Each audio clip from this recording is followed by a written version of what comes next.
I just went and saw A Wrinkle in Time, and this was a film I was a little nervous about because part of the things about the book series is that everything is very surreal and sort of described in an abstract way, like a general idea of forms and feelings, but nothing specific.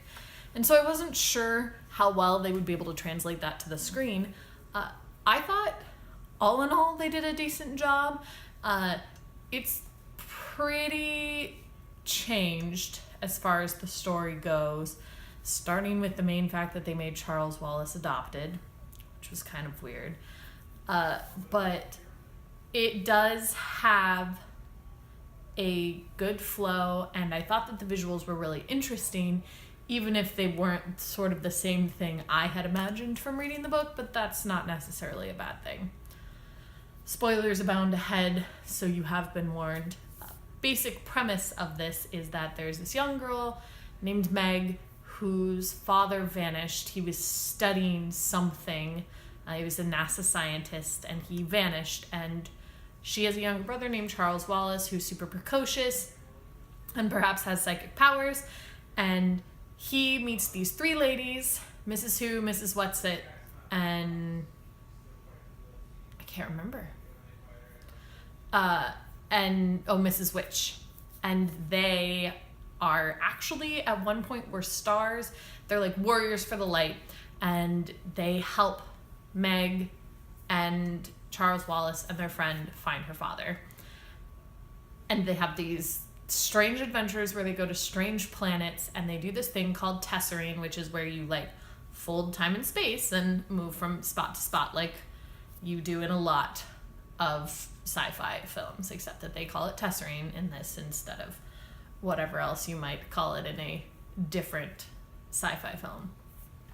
And overall, I thought that the design of this film, with like the actresses who play Mrs. What's-It, Mrs. Who, and Mrs. Witch, was really, really good. I did like the visuals of it. I thought, though, that unfortunately, and I don't know if it's because of what they wanted to create or the fact that they're building a kids film and therefore like time-wise they wanted to make it a shorter film, but I felt like there wasn't a lot of development of the characters, which kind of bummed me out because obviously in a book you get to know a lot more about the individual characters. They made some changes that I was okay with. They cut out their twin brothers who, if we're honest, don't do much in the book because they don't go on the journey, so it's fine that they're just gone. One of the things that did make me kind of sad is there's this entire part in the book where Meg's dad tessers her away from Charles Wallace when he's captured by nobody, by it. And then she's grievously injured. They get cared for by these beasts on a planet that has no color because the beasts can't see. And they name one of these beasts Ant Beast.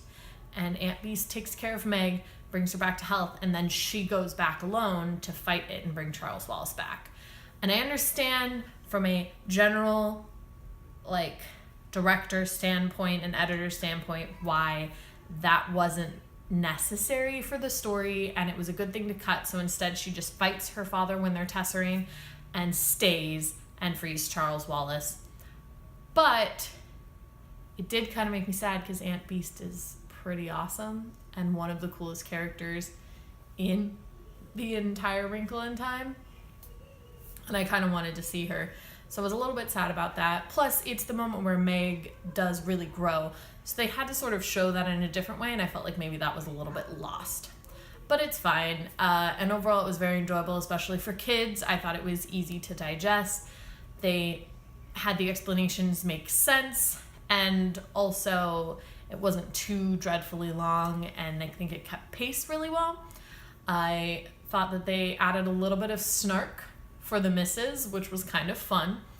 A little weird for me as a reader of the book, but not necessarily distracting.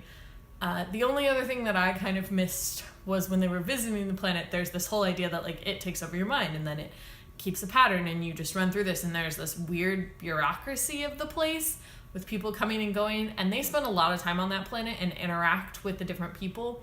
And instead they changed it to this planet that basically is like a holodeck where like it's constantly changing. So it's the city, and then it's this, and then it's that, and then it's that. And that was fine, and it worked well for the storytelling. It was just a little weird for me, and I sort of missed the little quirks that Meg picks on in order to, like, win Charles Wallace back. But overall, like I said, it was an enjoyable film. I'm gonna give it 3.5 stars, just because it didn't really fulfill, I guess, maybe what I necessarily wanted, but it wasn't a bad film. If you liked, like, if the books are your all-time favorite thing, you might be a little bit disappointed. But if you've casually heard of A Wrinkle in Time and you want a good childhood story, like, this is actually pretty good as far as that. It also delivers pretty strongly on, like, a girl who is flawed but awesome. And I wish it had gotten just a little bit more in that. And I would have probably liked it better. But yeah, those are my thoughts on A Wrinkle in Time, and I'll see you tomorrow.